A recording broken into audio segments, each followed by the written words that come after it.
پناہ مانگ لو، قرآن کا ایک ادب، یعنی اعوذ باللہ کے بغیر قرآن کو نہیں پڑھنا۔ دوسرا ادب اللہ تعالیٰ ارشاد فرماتا ہے فلا اقسم بمواقع النجوم وانه لقسم لو تعلمون عظیم، ہمیں تاروں کی منزلوں کی قسم، اللہ اکبر، اور اگر تم سمجھو تو یہ بہت بڑی قسم ہے۔ آگے اللہ تعالیٰ قرآن کے مرتبے کو بیان فرما رہا ہے کہ اللہ تعالیٰ فرماتا ہے انہ لقرآن کریم فی کتاب مکنون، یہ وہ قرآن کریم ہے جو کتاب مکنون یعنی لوح محفوظ میں لکھا ہوا ہے، لکھا ہوا تھا تو آ گیا۔ آگے اللہ تعالیٰ قرآن کا ادب بیان فرماتا ہے کہ لا یمسہ الا المطہرون، یہ وہ کلام ہے، یہ وہ قرآن ہے کہ بے وضو اور بغیر وضو کے، بغیر پاک کے کوئی اس کو مس نہیں کرتا، اس کو ٹچ نہیں کرتا۔ یعنی قرآن کا پہلا ادب یہ ہے کہ وضو کے بغیر اس کو ہاتھ نہ لگایا جائے۔ قرآن کا دوسرا ادب اس سے پہلے اعوذ باللہ من الشیطان الرجیم پڑھا جائے، اور قرآن کا تیسرا ادب اللہ تعالیٰ ارشاد فرماتا ہے وَإِذَا قُرِئَ الْقُرْآنُ فَاسْتَمِعُوا لَهُ وَأَنصِتُوا لَعَلَّكُمْ تُرْحَمُونَ، جب قرآن پڑھا جائے تو اس کو خاموشی سے سنا کرو۔ اب اللہ تعالیٰ کی ذات کے سوا اگر کسی کا ادب ہی نہیں تو یہ قرآن کریم کا تو ادب ادب ادب اللہ تعالیٰ قرآن میں بیان فرما رہا ہے۔ اگر خدا کی ذات کے سوا کسی کا ادب کرنا شرک ہے تو قرآن سے اعوذ باللہ پڑھنا چھوڑ دو اور وضو کے بغیر قرآن کو پڑھنا شروع کر دو، اور نبی کا جب قرآن پڑھا جائے تو اس کی پرواہ نہ کرو کہ اس کو نہ سنو، مگر اللہ تعالیٰ نے قرآن کے آداب کو بیان فرمایا۔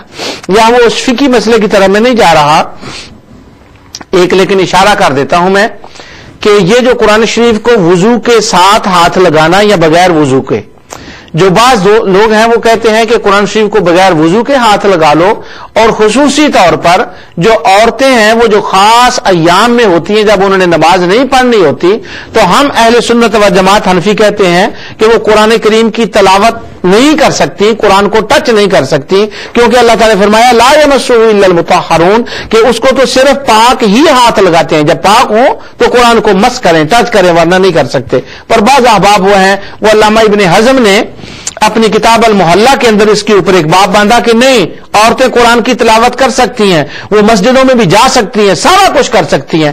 اس کے اوپر علامہ ابن حزم نے کچھ دلائل دیے ہیں کہ ہاں عورتیں کر سکتی ہیں، لیکن ہمارے ہاں یہ درست نہیں، یہ جائز نہیں ہے۔ اگر کسی نے اس باز کو پڑھنا ہو کہ ابن حزم کے دلائل اور ان کا ایک محققانہ اور محدثانہ جواب، اور وہ جو ابن حزم نے دلائل دیے ہیں وہ دلیلیں بنتی نہیں ہیں، اور روایتوں کی کتنی کمزور حیثیت ہے، اللہ تعالیٰ اپنی رحمت سے ان کو جزائے خیر عطا فرمائے۔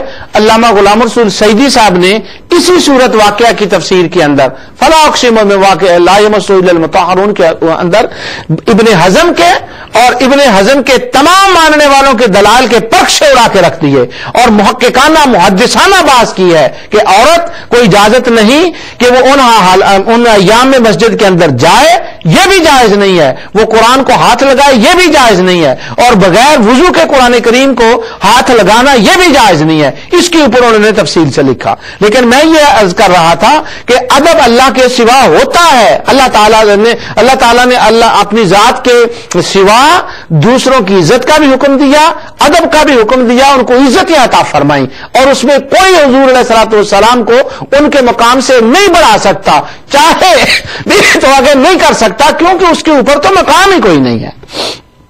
اللہ تعالیٰ ارشاد فرماتا ہے قل ان الفضل، میرا یہ فضل ہے، یہ صاحب فضل لوگ ہیں، ان کو اللہ تعالیٰ نے فضیلت عطا فرمائی ہیں۔ کہا جاتا ہے نہیں جی سارے انسان ایک جیسے ہیں، ہم ان کا بلا ادب کیوں کریں؟ وہ بھی انسان، ہم بھی انسان تو ہیں، لیکن اللہ تعالیٰ فرماتا ہے قل ان الفضل بید اللہ یؤتی من یشاء، میں جسے چاہوں فضل عطا فرما دوں۔ تو اللہ تعالیٰ جس کو چاہتا ہے وہ فضل عطا فرماتا ہے۔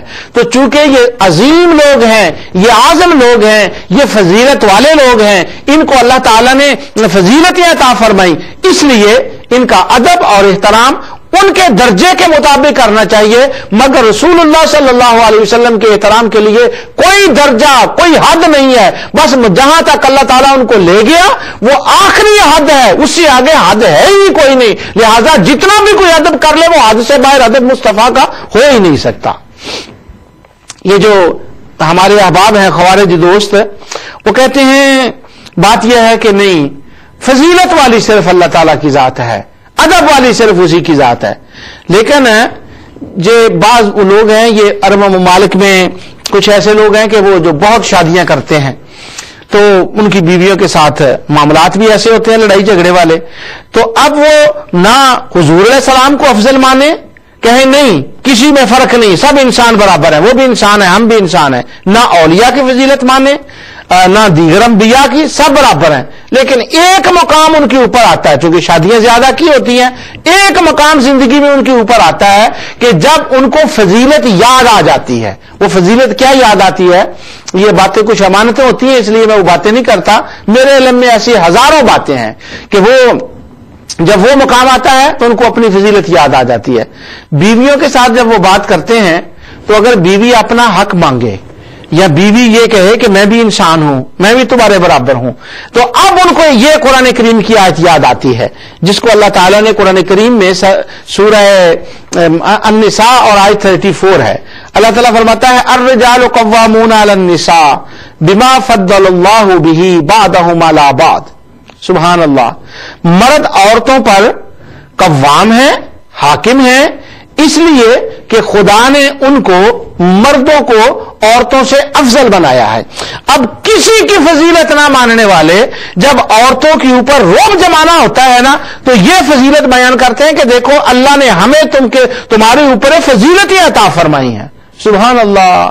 نہ نبی کا فضیلت، نہ انبیاء کی، نہ صحابہ کی، نہ تابعین کی، وہ فضیلتیں ہوں تو شرک بنتا ہے. لیکن جب بیوی کے سامنے اپنی فضیلت کو بیان کرنا ہو اور اس آیت کو تلاوت کرنا ہو تو اس وقت وہ شرک نہیں رہتا، وہ عین ایمان بن جاتا ہے.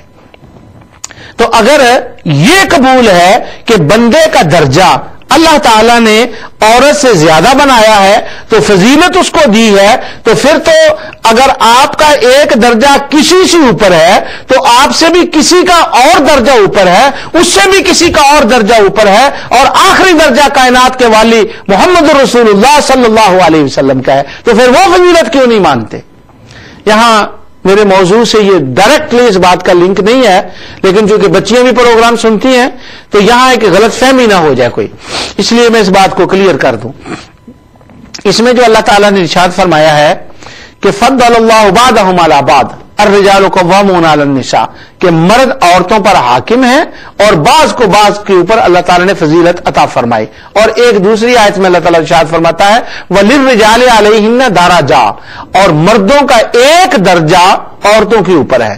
اس کی جو اللہ تعالیٰ نے وجہ بیان فرمائی وہ اسی آیت کے اندر ہے کہ اللہ تعالیٰ فرماتا ہے وَبِمَا أَنفَقُوا من اموالہم، وہ اس لیے ہے کہ مرد اپنا مال عورتوں کے اوپر، بچوں کے اوپر خرچ کرتے ہیں.